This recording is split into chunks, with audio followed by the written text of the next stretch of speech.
If you hear your name echo from the woods, run. It doesn't matter if it sounds like your brother, your best friend, or even your own voice, because once a skinwalker knows your name, you're marked. These aren't bedtime stories, they're warnings. These are true encounters, raw, brutal accounts from people who came face to face with something disguised as a human and lived to warn the rest of us. 5 stories. Each one comes with a warning. Don't look back. Don't follow the voice. And whatever you do, don't look too closely. My father told me a story once. I'll never forget it, for a few reasons. I think it was the first story he ever told me as a child. It's also the story of how my grandfather died. But honestly, that's not why I remember it. You hear things on TV, or catch bits of conversation in public. People talk about ghosts, aliens, strange sightings, and you think, that's not real. They're making it up, or they're mistaken. Maybe they're just crazy. You brush it off. You don't believe. Until something happens. Something that ties it all together, connects the dots in ways you never expected. Maybe it happens to you. Maybe you hear the same story over and over again from people who've never met. It doesn't take long before the world starts to feel a lot bigger and a lot darker than you thought. As I said, this was a story my father told me. I didn't believe it at the time, even though he swore up and down it was true. It wasn't until I started clicking around the internet that things changed. I began to hear other stories that mirrored his. It didn't take long before I started to believe in the rake. Of course, that's not what my father called it. He's never used the internet in his life. He wouldn't know what people have taken to naming it. When he didn't just call it or that thing, he called it a skinwalker, after an old Navajo tale his grandfather once told him. But I'll tell you the story the way he told it to me. We were out hunting one night, he said. Coyotes. We'd get $50 a skin. They lived on a dairy farm in Ohio. They'd kill calves sometimes. We hunted every night because we needed the money. Sometimes we'd run into a deer and take it too. Our landlord didn't mind. It fed the family and saved us some cash. Anyway, we'd finished making our rounds and were heading home, walking, because we didn't have a car or a four-wheeler back then. We cut through the woods. That's when we saw it. Blood. Everywhere. Splattered on trees, grass, in the creek. At first, we figured it was a pack of coyotes. We'd seen that before. When they couldn't scavenge, they'd hunt deer or cattle. The worst was when they bred with feral dogs. But this wasn't that. When dogs or wolves or coyotes hunt, they do it right. They pick off the weak or the old. They drive it into a corner, somewhere it can't escape, and run it right to the alpha. That deer never even sees the alpha, just feels its throat open up, and it drops, quick, clean. This wasn't like that. Something had torn through a den of deer.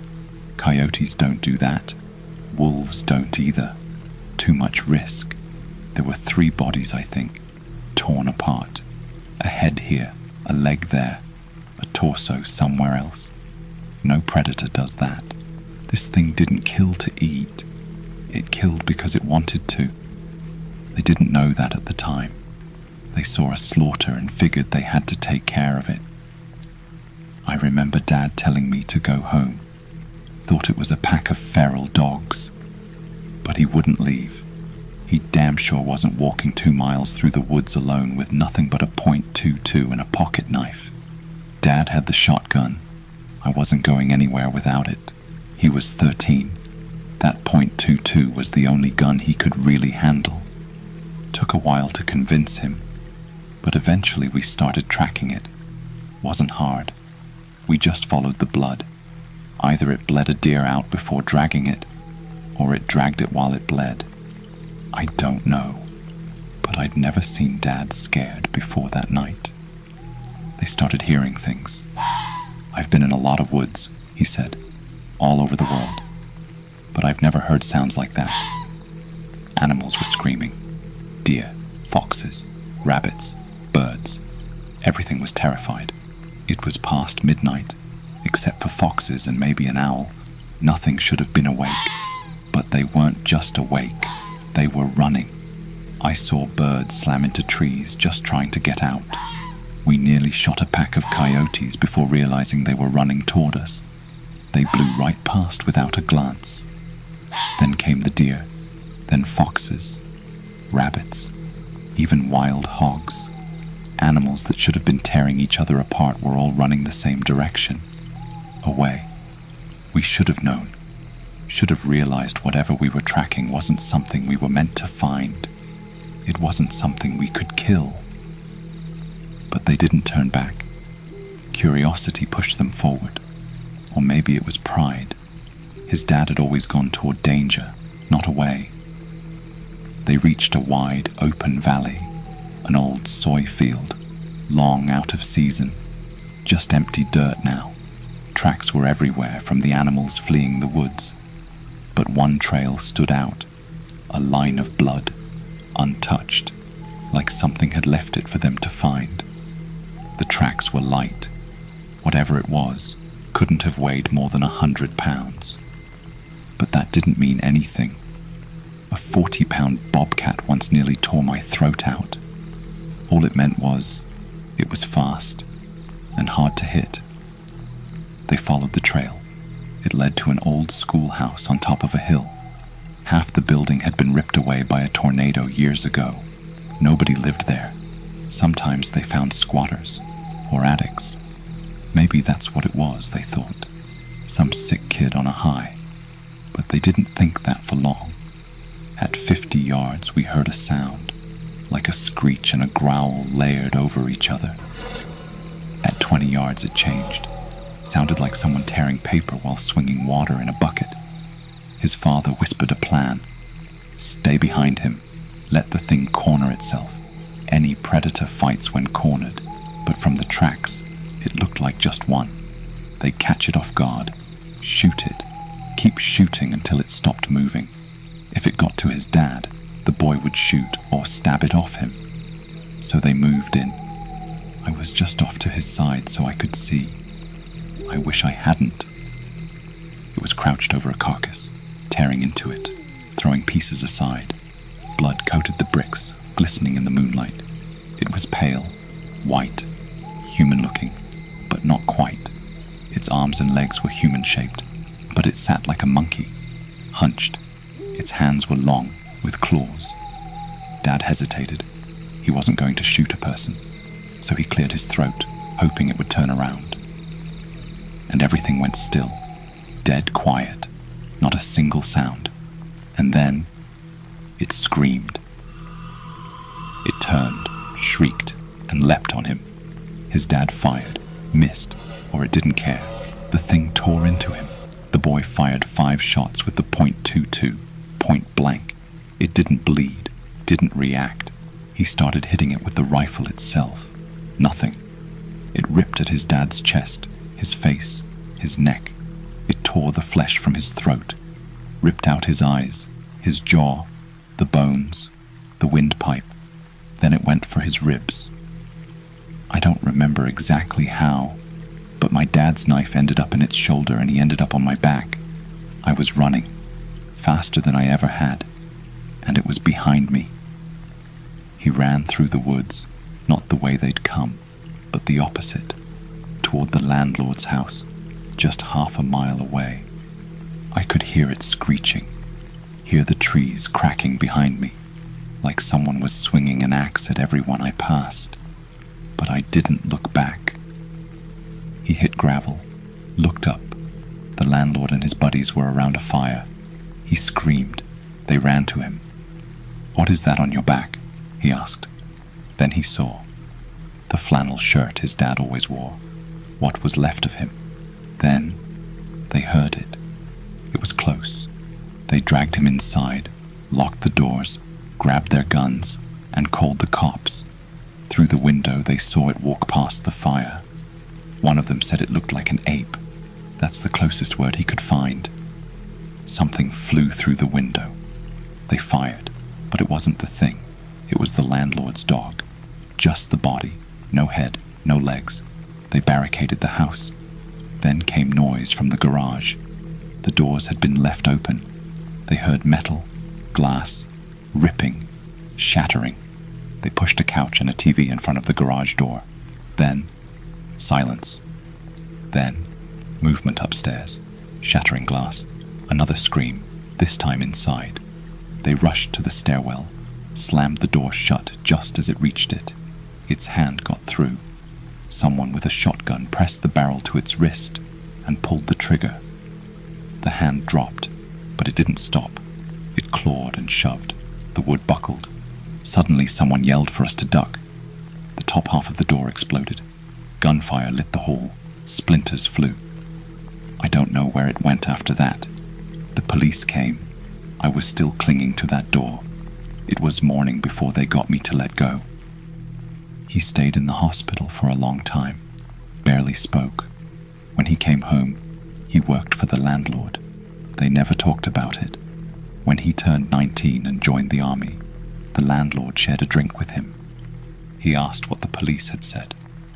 They blamed a wild animal, maybe a wolf, maybe a bear that wandered north. He asked about the hand. The cop driving it to the station crashed, died on impact. The hand was never found. Some said it was a bear paw, nothing more. The landlord went missing while he was in basic. Cops said he ran off, owed people money. He never believed it. And he never went back to those woods. I wouldn't, even if I had the whole damn US Army at my back. But that was a lie. When my mother died, my father seemed like he had nothing left to hold on to. Maybe he was trying to settle something. He went into those woods and never came back. The FBI came, put on a show, but they weren't really looking. I slipped one of them some cash, got him drunk. He finally told me the truth. They get calls every year, people disappearing in those woods, always the same place. He wouldn't say more. But before he left with the rest of his team, he grabbed a napkin, wrote one word on it: the rake. I didn't know what it meant, not then. I wish I still didn't.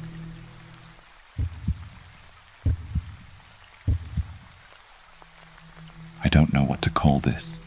Urban legend, paranormal activity, an unsolved case. I don't have all the facts, but I have to write this down. I have to tell the story of the man they call the Gifting Man. Winshaw was a small rural village deep in the fens. Nowadays, it's practically a ghost town, but back when I lived there, it was home to maybe 100 people. My older brother and I lived there for most of our childhood, and I'm pretty sure he still does. I left as soon as I turned 18, because of the Gifting Man. The Winshaw Gifting Man was a figure who supposedly gave presents to the children in the village. Nobody could be sure how he got in, or when he would come, but he always did. As children, we all loved it. It was like a second Christmas. The Gifting Man left all sorts of presents: sweets, dolls, all kinds of handcrafted wooden toys. Despite this, he was also a force of punishment. Do as you're told, or the Gifting Man won't give you any gifts. Similar to Santa, if you were awake, the Gifting Man wouldn't come. This led to a few older kids spreading rumors that the Gifting Man was just our parents, a similar thing to what we would eventually learn about Santa. I was a firm believer in the Gifting Man for most of my childhood, and when I was 10, a few other kids and I went on the visit. Supposedly, the Gifting Man lived in a dilapidated wooden shack on the outskirts of the village. Our parents firmly told us never to go there, so as not to disturb the Gifting Man's work. This made perfect sense to me as a child, but my friends weren't so convinced. One dark night in November, 5 of us met up after school to prove the gifting man's existence or debunk it. We were all 10 or 11, and armed with flashlights, we braved the trek to the visit. That's what we called it, the visit. To us, it was like discovering the secrets of the universe. After we crossed the cabbage field, we made it to the vicinity of the gifting man's shack. There were smashed windows, a caved-in roof, everything. We snuck inside, and I still remember that it stank horribly, a mix of petrol, feces, and sawdust. The shack was filled with little wooden carvings, which cemented the fact that this was indeed the gifting man's dwelling.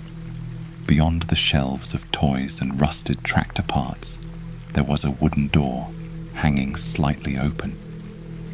We dared each other to go and see what was on the other side, and eventually one boy did. His screams still haunt me. In the next moment, I just remember running back through the field, flashlight shaking wildly, and my brother beside me. When we got back to town, the boy, Oliver, told us what he saw. Apparently the gifting man was horribly tall and thin, wearing a long black coat and a crumpled top hat. He had a massive burlap sack on his back, but his face was wooden. All terrified, we went back to our respective houses, and our parents demanded to know where we were. We lied convincingly, but in a small village where every parent knows each other, word got out quickly that we went to visit the gifting man's shack. Our parents gave my brother and me, well, a stern talking to, is putting it mildly. After that, we all tried to forget the visit. It was even harder to forget when the gifting man visited Oliver and left a skinned rat. From that day onward, we knew we had made a horrible mistake. The gifting man always left real gifts, toys and sweets. After the skinned rat, the gifts got worse. A dog skull, a piece of skin. My parents made sure every door and window was locked each night, and my brother and I did not object. At the age of 11, I began to understand. Somebody was coming into each of our houses and leaving gifts. And last year, we made him angry. Who knew what he would do next? As it turned out, none of us did. It was a night in April. Neither my brother nor I could sleep, and with no internet, we read books under the dim beams of our flashlights. Then I heard something downstairs, a squeaking of hinges, and then a crash, like a piece of furniture falling over. My parents were both fast asleep, but soon they began to wake up. My brother and I clamped our hands over our mouths as the sound traveled through the ground floor of our house. There was another crash and a wheezy muttering. I stifled a scream as I heard my parents, now fully awake, run downstairs. I heard a yell, and then for the first time in my life, a gunshot. I didn't even know my parents had a gun. As I clutched my ears, my brother pressed his face to the window.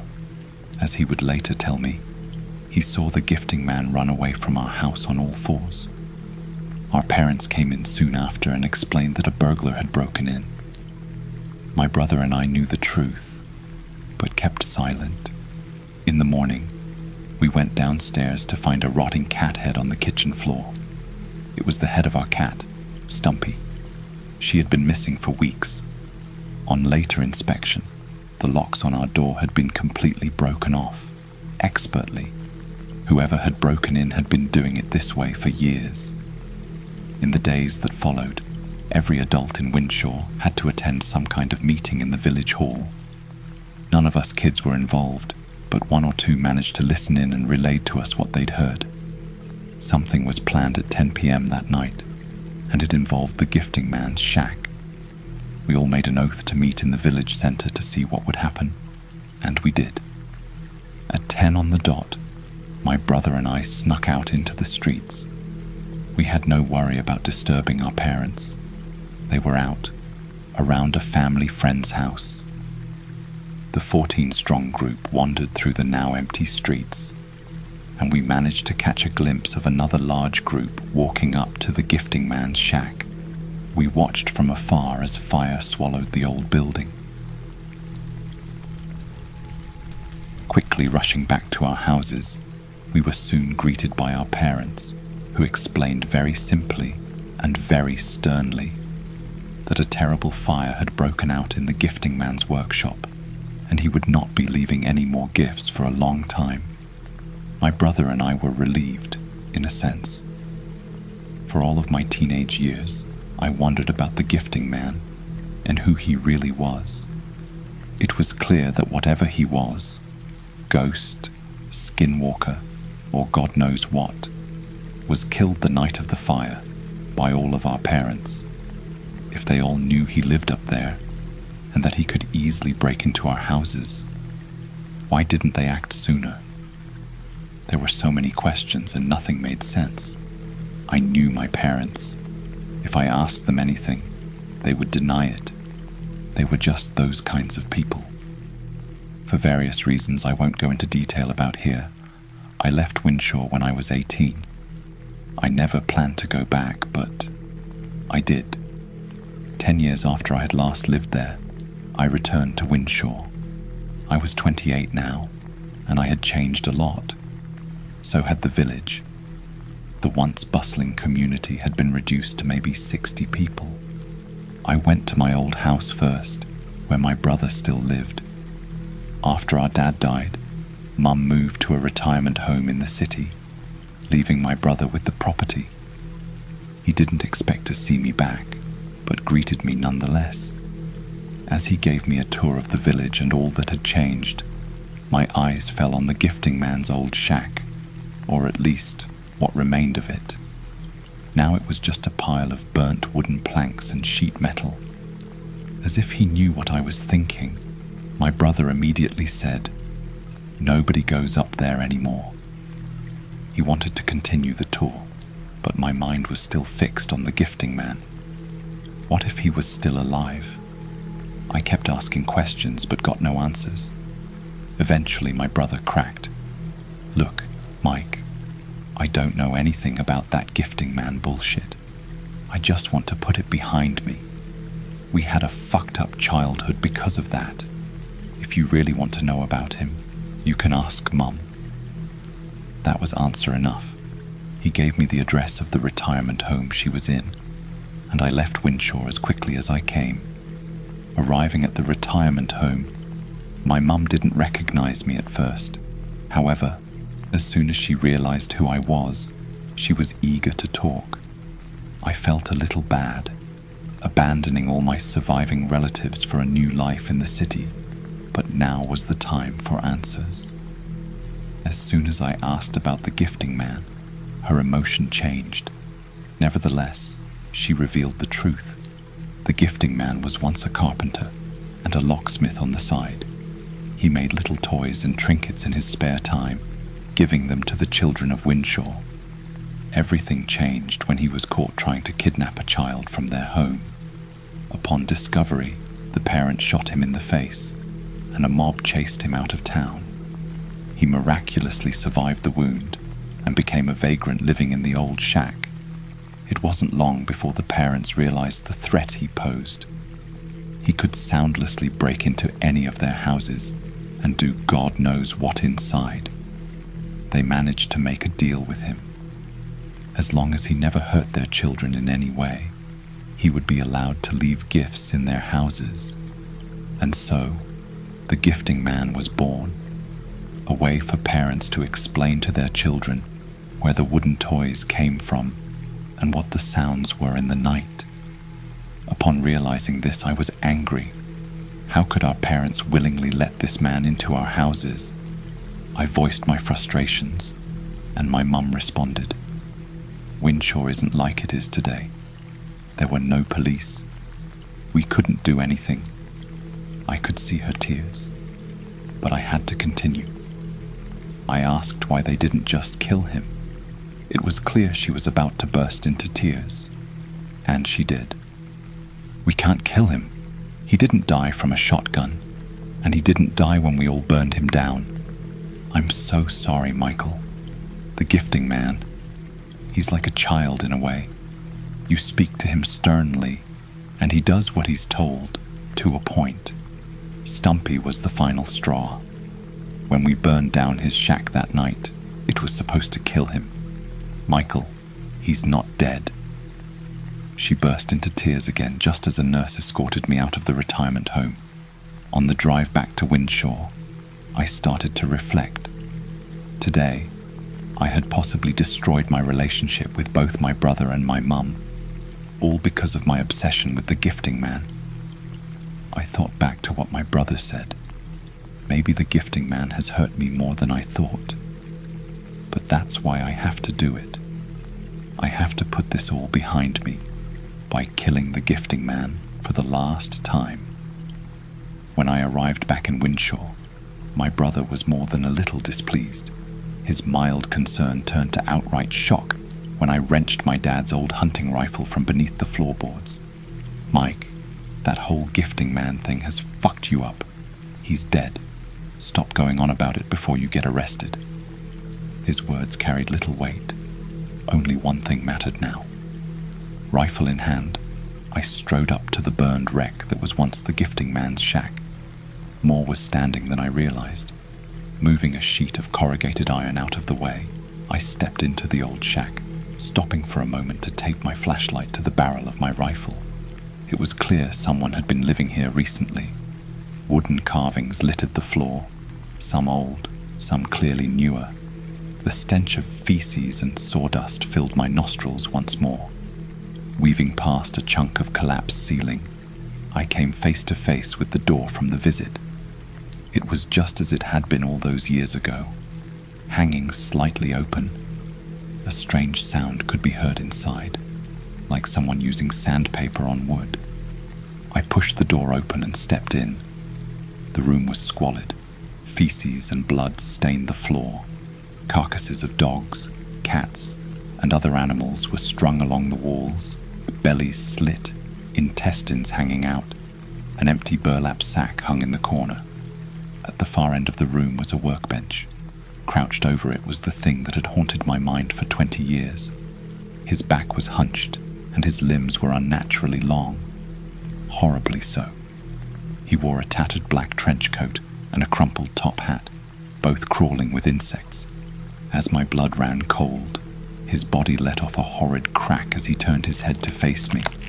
It was a harrowing wooden mask, now rotting and decrepit.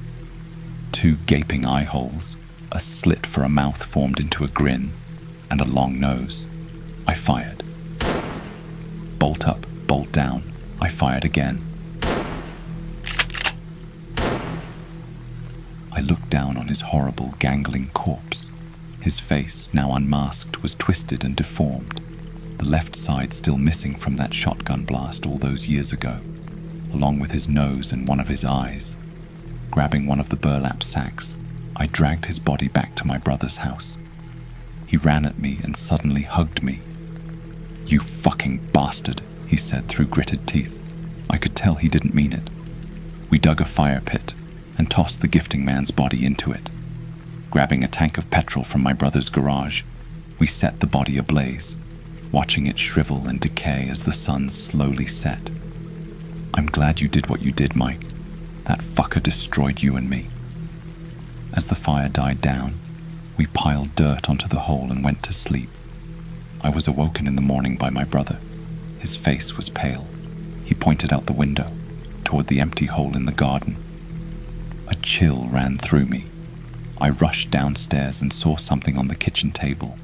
A wooden carving, long legs, a hunched back, no face, just a deep, jagged cut in the center of the wood. I picked it up. There was a message carved into the bottom. "I'll be back." That's why I'm writing this. The gifting man is still out there, and now he's after me. I don't know if I'll even be alive by the time you read this. I'm heading back to the city as soon as I can. But if he follows, who knows who he'll visit next?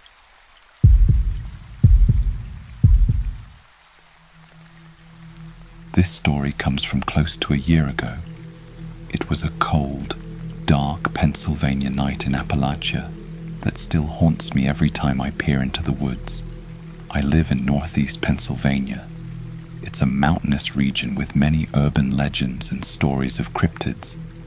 But like many scary stories, I thought these were myths rather than fact, told only with the intent to scare you.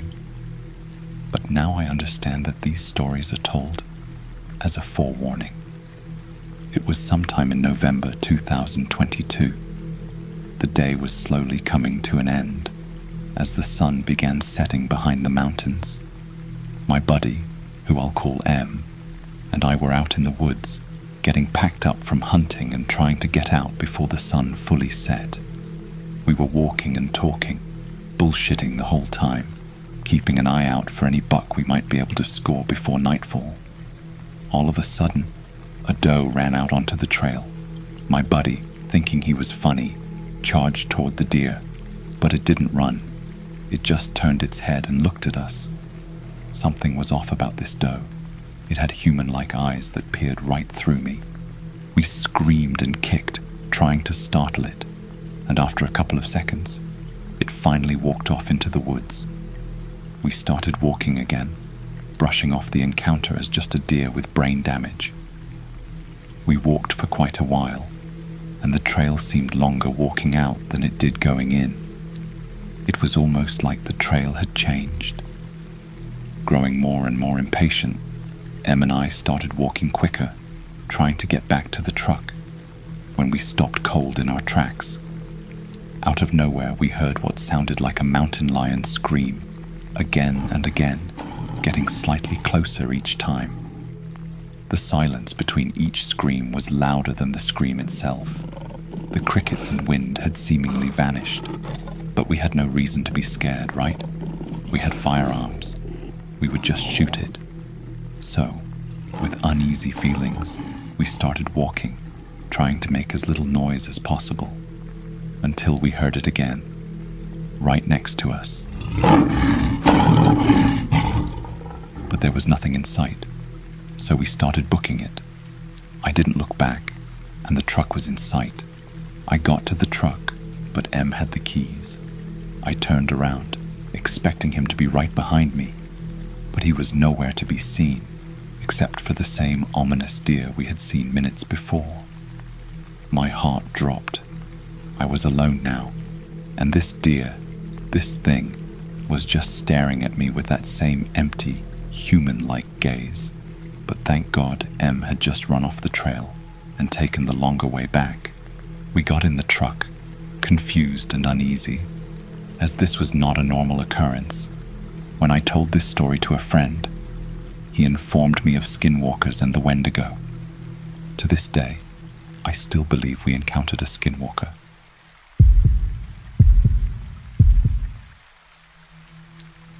I like the desert at night. They say it's dangerous to be out here, but I like it. It's good to sit by a campfire and drink a beer, out here where there isn't any noise or traffic. You can see all the stars, because there aren't any electric lights to chase them away. Sometimes the wind sings to you, but then somebody usually comes along and messes it up somehow. Mostly it's drunks who want to beat you up because you're from the reservation.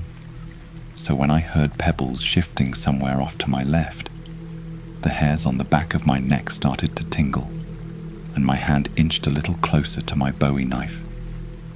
The figure that came walking out of the darkness didn't look very threatening, though. Just an old man wearing traditional Navajo clothing and leaning on a crooked walking stick as he shuffled quietly towards me. "Getting cold," came the old man's voice, dry as the desert.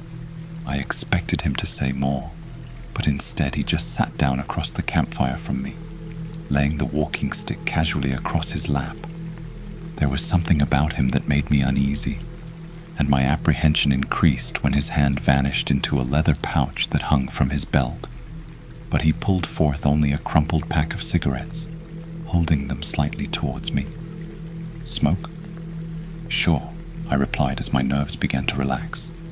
When he tossed me the pack, I noticed there were only 2 cigarettes left inside, I took one and tossed the pack back to him. I held my chrome Zippo towards him, but he instead took a wooden match from behind his ear, scraping it against a small grey rock that dangled from a leather cord worn around his neck. The sudden flare of light illuminated his ancient weathered face, and his eyes seemed to sparkle eerily for a moment. Then he sat smoking silently. "Dangerous out here at night, you know," he spoke softly after a while. "Lots of things come out at night, even things nobody believes in anymore. They still come around sometimes." I smiled a little. "You mean ghosts and goblins?" "Maybe ghosts," he answered after considering it a moment. "Not goblins, I don't think. Not even sure what a goblin is. But there are other things too. Things like the Skinwalkers. You know about them?" A sudden chill ran the length of my spine as the old man studied me quietly. "Mom used to tell me stories about them when I was little," I mumbled. "Then you know what can happen," said the old man. "They take the shape of a man and wear the skin of a man, but they're really more like an animal underneath. They have powers too. Folks used to say only a shaman could defeat them." He turned his attention to the campfire. His image seemed to ripple behind the waves of heat rising from the flames. Embers danced around him like angry red fairies. "Lots of other things out here too," he continued. "The Wendigo, the Chupacabra, all sorts of things. They don't come around much anymore, but sometimes they do." Silence settled over us like a damp woolen blanket, the campfire seeming to begrudge us what little heat it was providing. The stars twinkling above seemed suddenly to be laughing silently, sharing some sinister joke among themselves. The thin slice of moon sank behind a lone cloud bank, as though unwilling to witness whatever might transpire. The beast attacked us without warning. I felt claws sinking into my back as a great weight fell upon me. Then it was gone, and I rose to see the old man falling backwards. Whatever was on top of him wasn't visible, but I could see jagged rips appearing in his clothing and in his flesh. Then, suddenly, he was thrusting the walking stick upward, and there was a terrible screeching sound. The creature fell backwards into the fire and became visible as it writhed in the flames. I can't really describe it. Imagine a pale white maggot taller than a man, its bloated, mushy body bristling with claw-like barbs. There was something like a mouth at one end, with rows of shark-like teeth lining the inside. I saw a clump of black eyes that seemed completely lifeless as it rose from the fire and again hurled itself towards the old man. I'm not a hero. My brain was screaming for me to get out of there, to just run anywhere, to just get away. But then I heard the old man's screams, and I saw the empty cigarette pack lying crumpled on the ground, and something inside me stopped shaking and started getting angry instead. I tore away my clothes and then tore away my skin as well, revealing my true form. I was springing towards the ugly monstrosity before I really had time to think about it, which is probably just as well. As I struggled with the creature, attacking savagely with my own teeth and claws, I caught a glimpse of the old man rising weakly to his feet. His walking stick was beginning to glow faintly, casting an eerie green light upon him as he moved forwards. He plunged the stick deep into the creature's side. The thing stopped biting at my face and made that deafening screeching sound again. But this time, it didn't stop screeching for a long time. I'm not sure if it died or just went someplace else when it faded from view. I hope it died. The old man reached down to recover his walking stick from where it had fallen, watching me carefully. It's difficult for me to speak when I'm in my true form, but I can manage if I concentrate. "What was it?" I managed to ask, my voice low and rough. "No idea," he answered with a puzzled frown. We stood staring at each other for a moment. "You're gonna need a new shirt," I said quietly, pointing a talon at his torn and ruined clothing. That's nothing, he chuckled. You're gonna need a new skin. But then his smile faded, his grip tightening on the walking stick as he studied me in the campfire's flickering light. You can relax, I lisped. Shaman skin won't work on me. His eyes drifted uncertainly to his walking stick. Still, he said softly, I'm supposed to try to destroy you. Yep, I hissed. Same here, old man. We continued staring uneasily at each other for a moment longer. Then the old man's smile slowly returned. Crazy world, ain't it? Crazy world, I agreed, my voice drawn out slightly. As he turned to go, I glanced around and saw the shredded remains of my jacket. Snagging it with a claw, I turned back towards the old man shuffling away into the darkness. Hey, Pops, I called quietly, tossing him the fresh pack of cigarettes that had been in my jacket pocket. I think I managed something like a human smile. He nodded thanks, and then vanished into the desert night. I sat back down beside my campfire. A million stars twinkled overhead.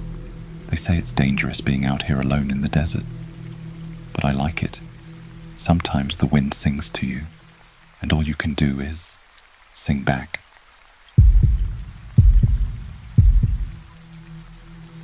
When we first moved into my grandpa's old cabin, I had a few obvious reasons to be afraid. Firstly, I was 12 years old. Secondly, we moved in because our old house had burned down due to a faulty electric socket while we were away on vacation. And finally, my grandpa was a sick old man. Not in the sense that he had some sort of illness. Well, I suppose he did. But that illness was what ended up killing him, giving us that forsaken cabin. But in the sense that he was completely insane. When I was younger, my grandfather would tell me horrible stories about the cabin he lived in and the woods around it. He would talk about the Indian tribes who lived in the forest, cursed by God for worshipping false deities, turned into trees themselves.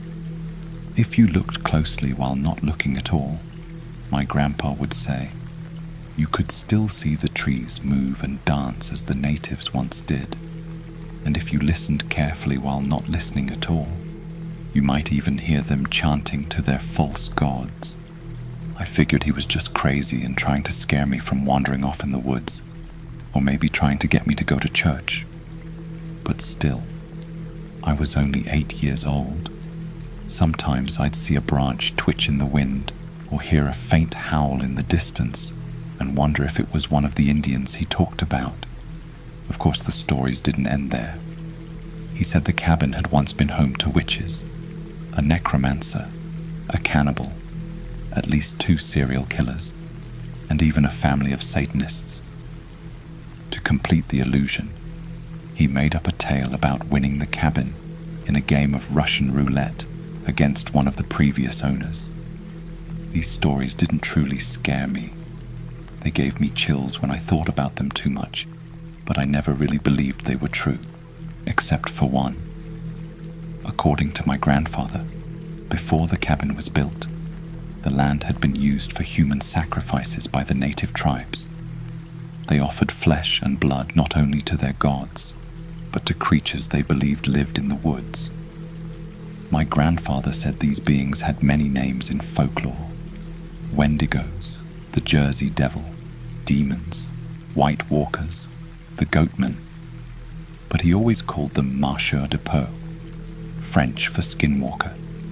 He said these creatures fed on flesh, blood, souls, even fear. If a sacrifice wasn't enough, they would hunt through the woods. They always went after groups, never individuals. That, he claimed, was why he lived alone. He said the Marcheurs de Peau liked to toy with their prey. They would take human form to trick and torment people before finally killing them. Afterward, they peeled the skin from their victims and wore it like clothing, sometimes visiting the families of those they had killed. That story scared me because I believed I had seen one. When I was 8, I was playing in the backyard of the cabin. My grandfather was on the back porch, smoking his pipe and humming some old tune. He told me he was going inside for more tobacco and warned me not to get too close to the woods. I nodded and kept playing.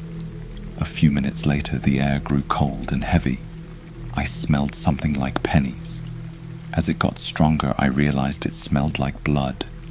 A chill ran up my spine, and the metallic taste made me gag. I was about to go back inside when I heard a soft, shrill laugh. It sounded exactly like my own laugh. I was already frozen with fear. The coppery smell grew worse, and I thought I might pass out.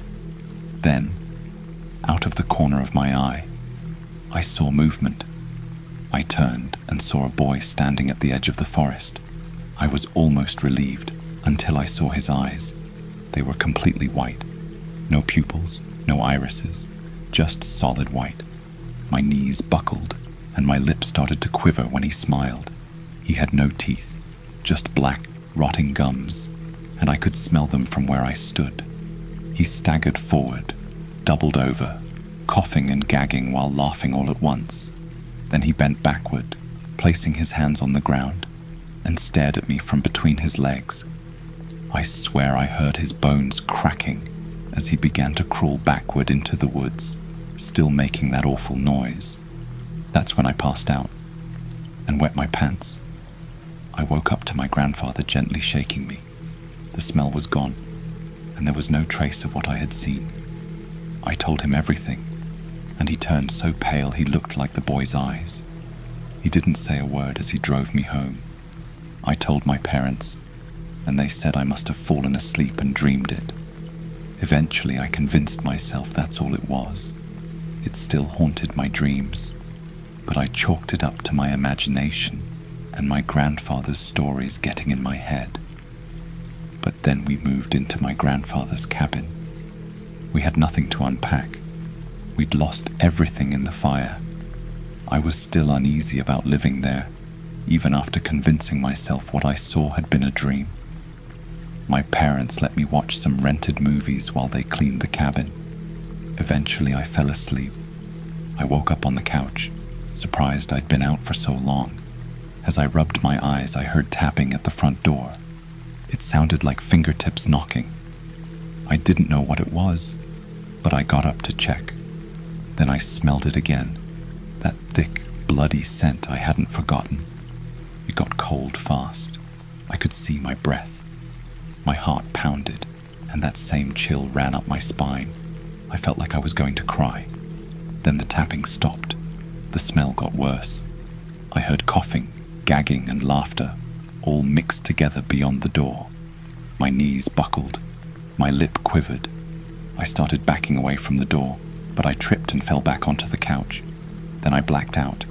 Again, I woke to a gentle hand shaking me. My dad was standing there looking down at me. He looked winded, but I was so relieved that I didn't notice at first. I smiled. He tried to smile back, but only one side of his mouth moved. I was about to ask if he was okay when he scooped me into his arms and said in a hoarse voice that he was taking me to bed. His arms were ice cold, like metal, but I didn't care. I was already half asleep. He carried me to my room, laid me down, and leaned in. I felt his cold breath against my ear. Just as I was drifting off, he pulled away and began to cough. I woke again that night. I remembered the tapping and got scared, but then felt better when I remembered my dad had woken me and carried me to bed. I sat up, still a little spooked. I looked around. It was the first time I'd really seen my room. It was nearly pitch black. I could barely make out my reflection on the wall in what I thought was a mirror. I smiled. My reflection smiled back. Satisfied, I laid down and went back to sleep. In the morning, my dad gently woke me again. He said good morning and asked what I wanted for breakfast. I told him and thanked him for carrying me to bed. He looked confused and told me he hadn't, but I wasn't listening anymore. because when I looked at the wall where I'd seen the mirror last night, I realized there was no mirror, only a window.